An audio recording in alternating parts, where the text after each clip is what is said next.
Hey folks, David Stewart here. Hope you guys are having a fantastic day. Before I dive into today's topic, I want to let you know that you can get a free copy of my newest book, Demon Ex Machina. Here it is right here. By joining my mailing list, you can do so at dvspress.com/free-book. That'll give you a copy of this book and put you on the mailing list. A fun little thank you to people for allowing me to have access to send them emails and keep up to date with what I've been doing. So this is a really common piece of advice that I see passed around, which is that before you write a book, you should write a bunch of short stories. So instead of jumping into, I want to write a book, you should write like 10 short stories, and then that'll teach you how to write a book. Now, this is not bad advice. In fact, it's really good advice for a lot of reasons. However, I want to give a couple of caveats to this advice. So first of all, the reasons why it's pretty good advice is that it is a manageable length. If you're writing a 5,000 word story, you can complete a project. If you are able to complete a project, you can complete a second one. That'll help build a pattern of success of you actually finishing what you start. And it's a lot easier, this is number two, it's a lot easier to fix a 5,000 word story than it is to fix a 100,000 word story, particularly when you are new to writing fiction and you're not going to be good at your first attempts. So your first 5,000 word story is probably going to suck, but it's easier to fix that or rewrite a 5,000 word story than it is to completely rewrite a 100,000 word book. It will take much longer to do a book. And there's a lot more things that could go wrong in that 100,000 words versus a nice compact 5,000 words. There's less that can go wrong and it's easier to fix. So yes, it's really not a bad idea to start with something small, something manageable that you can complete. And I talk about this in my book, Keys to Prolific Creativity, is setting realistic, manageable, achievable goals. Writing a short story is an achievable goal. You can do it and you can complete it. Now, here's the caveats to that piece of advice.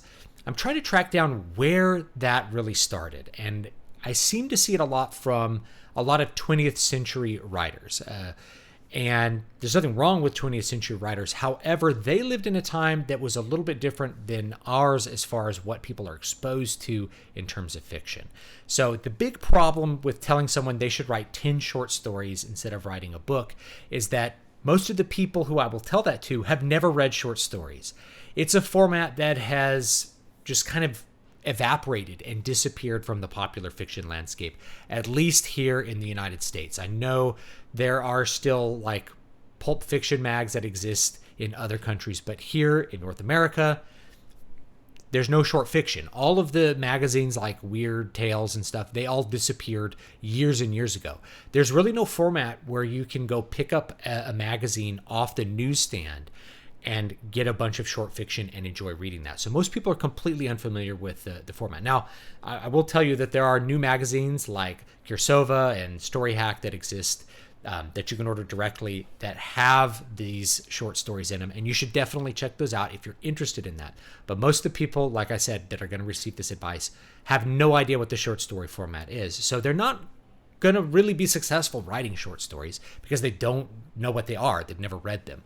So if you are interested in like, well, I would rather start with short stories and you haven't read a lot. Well, now you have an extra thing that you need to do. You need to go expand what you've been exposed to and go read some short stories. If you're a fantasy author, I'll just give you three names that are really easy to go with, and that is Fritz Leiber, Robert E. Howard, and Michael Moorcock. Even if you're buying a book by Michael Moorcock, it's often just a collection of, say, like 4 novellas. This is a format that I have tried really hard to master over the last couple of years, and that is the 20 to 40,000 word book, or like some people call it a novella length. It doesn't really matter, but Demon Ex Machina is one. I think this one's between 20 and 30,000 words.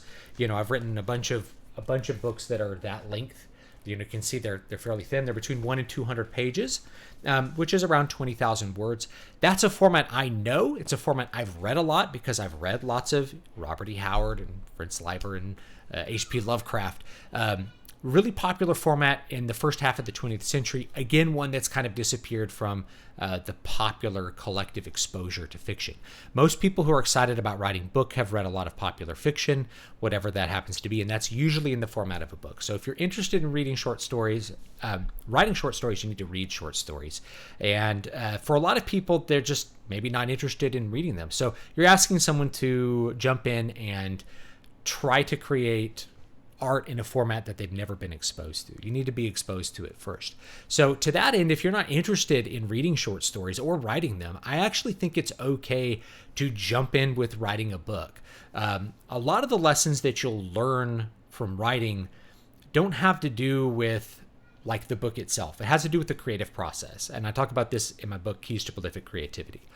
Being able to consistently work on your book and complete your projects is like a lifelong development. So when you first start, it actually doesn't matter that much what format you begin in. Your first couple stories, if you're writing 5 or 10,000 word stories, are going to be crap. Like, you're just not going to know how to do it, and that's okay. And you shouldn't feel bad about that. Like I said, it's easier to rewrite that 5,000 words later on because it's small versus something that's big. But the consensus from several authors I've talked to, including Brian Niemeyer, an editor I've had on the show several times, it takes about 1 million words to figure out what you're doing as a writer. You got to get the suck out. So if you get that 1 million words out writing a bunch of short stories, that's great. If you get the 1 million words out attempting to write books and then going back and writing short stories, it doesn't matter. Like, your path can go any which way. The big lessons you're going to learn is how to sit down and write, how to focus on what you're doing, how to put words on the page, how to construct fiction sentences. All of those, it doesn't matter what format you begin in as a beginner. The advantage to writing short fiction is that you will learn how to quickly create conflict and how to wrap things up, create resolution in a limited amount of space. So you focus on one very, very important part of writing, which is conflict and resolution. I probably should have talked about that when I was talking about advantages. That part you really get to focus on. And so when you write a book, it's that, but it's a lot more of that. So to me, it doesn't matter that much if you're like, I want to get into writing. Just start writing. Just start getting the process down. Learn to put words on the page before you worry too much about formats or having to do other things. I know lots of new writers that I meet. They read things like light novels, Japanese light novels, maybe English translations of them or translations into whatever tongue they happen to speak. So that's what they're interested in writing. There's nothing wrong with that. There's a big market for that. And if you know that format really well, it's a good format and it's fairly limited. Rather than a 100,000 word tome, you're writing a 40,000 word book. That's actually a pretty good length. And you can make a few attempts at books and happily be bad at them before you hit on something that's really good. And you'll probably hit on something that's really good quicker than, say, me, who doesn't read that format very much, trying to jump into it and like write something good in 40. I'm going to end up writing a 50,000 word fantasy novel. That's what I typically do rather than writing a light novel. So if you know the light novel format, then go for it. Here's another thing about writing short stories that maybe I'd encourage people to look into doing this, is that a lot of books don't have a plot structure that's like a 3 or a 5 act structure, which I've talked about in other videos.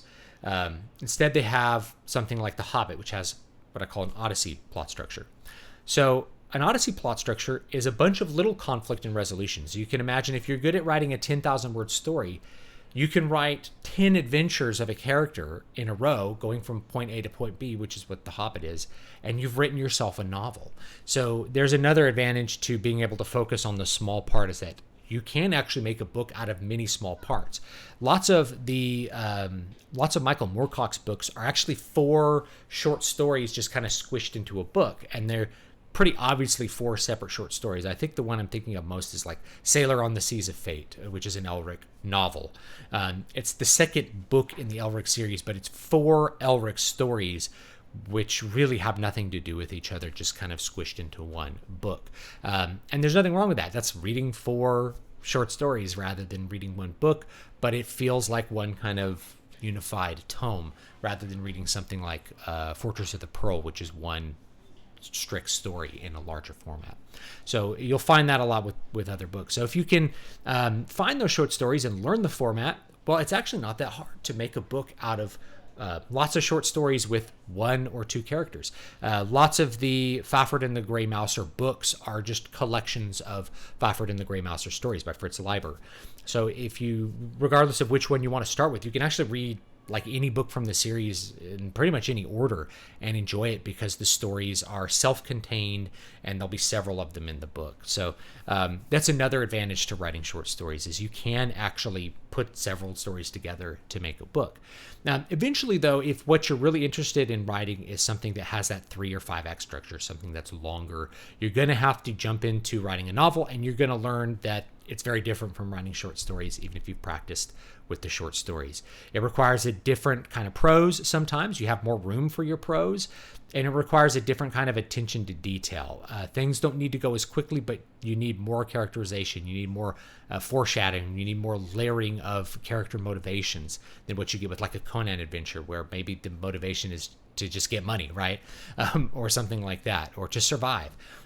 You need a little bit more when you write a novel, and you learn those things when you actually write the novel. So yes, it's good advice to write short stories, and I tell this to people, maybe start with a shorter, more manageable project when you're starting out. But if what you're really passionate about is like jumping in and trying to write that book, I think it's okay to do that, as long as you know that you're probably not going to be very good at it the first time. So set your expectations pretty low for your success with that first attempt at a book. And if you do that, then you're not going to feel really bad if things turn out poorly. And in fact, you will learn the most important lesson, which is how to develop your creative process so that you can continue doing this for a long time and produce a lot more work. So I guess that's it for this for this little video. You can read my book, Keys to Prolific Creativity, on Amazon. It's like $2.99, I think, for the ebook. And I have a lot more tips for your general creative process versus tips for like how to write, specifically how to write in certain formats or things like that. I have videos on that kind of thing that you can look up. So take it easy. Leave me your thoughts down below. If you think, it's great to write short stories, or that doesn't interest you at all. I guess that's the other downside. If you're not motivated to write short stories, then you're just not going to write anything. If I tell you that you have to do a bunch of technical exercises before you can learn any music on the guitar, students will just check out and stop playing guitar. So this is more of that lesson. You got to do what inspires you. You got to do what motivates you. You got to do what excites you as an artist. And it's okay to focus on those things. So take it easy, and I will see you all next time.